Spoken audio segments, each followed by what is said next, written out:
Alright, so today we're going to talk about the Golden Age of Piracy, which was a period of time that occurred between 1650 and 1720. First off, we're going to talk about the origins of the Golden Age of Piracy and what led to the rise of piracy in the Caribbean.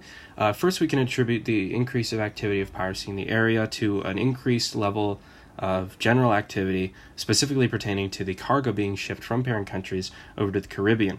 This was fostered also by a sense of low protection and poor colonial government that limited the amount of repercussions if piracy were to occur. So the Caribbean growth that occurred from 1650 to 1700 primarily occurred because during this time countries began focusing on their overseas investments and actually contributing to their growth. This was done primarily through trade, which created an environment for piracy to flourish. This caused buccaneers, who were basically privateers of the time, just independent sailing ships, to rob and raid ships with wealthy cargo. This was also perpetuated by the English governors of the area, who offered letters of marque to fight against enemy ships, and also provide a safe place for the pirates to trade their goods at Port Royal. So this is a map of the area that we see, that we are talking about, and we have 3 stars for the 3 main cities of this area. The first being Port Royal, which was an English port. Tortuga was the next English city. Both were popular with pirates, and Havana, which is in Cuba. So from the area of time from 1700 to 1720, we had a more established and profitable trade amongst these colonies and their parent countries, which was perpetuated by the triangular trade route. And also good reasons for piracy came up with the advent of the increased power of the Royal Navy in the area. So trade was big, specifically because of the triangular trade route. Goods from Europe were traded for slaves, and slaves were then traded for raw materials in the Caribbean, and the raw materials were taken to Europe for turning into finished goods, which were then repeated through the cycle.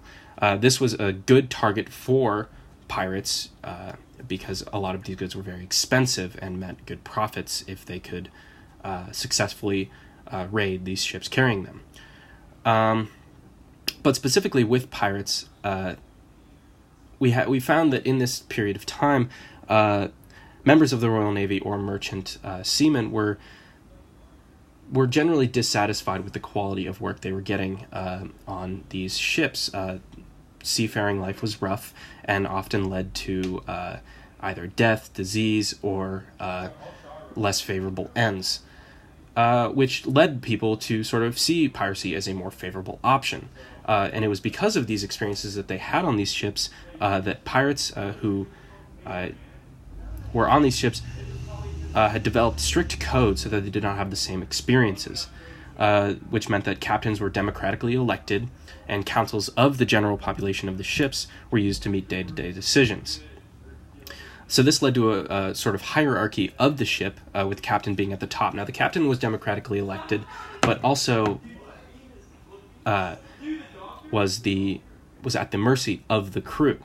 The first mate was basically the second in command. He was one step down from the captain, and he basically did whatever the captain couldn't do if he was disposed at the time. The quartermaster was involved primarily with either dealing out food and rations for the day, but also dealing out punishments if reprimandments were needed. The sailing master was the prime navigator of the ship. This is sort of a different view of what we have when we see movies where the captain is mainly steering the ship. This was primarily done by the navigator. In addition to this, navigation and decision to go in any direction was dictated by the general population through the council and not by the captain.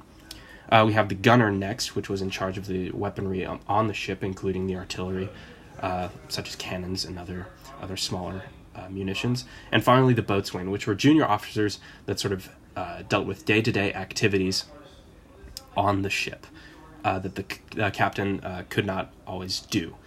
So that's all that we have for today. I hope you guys enjoyed the lesson, and I hope to see you guys next time.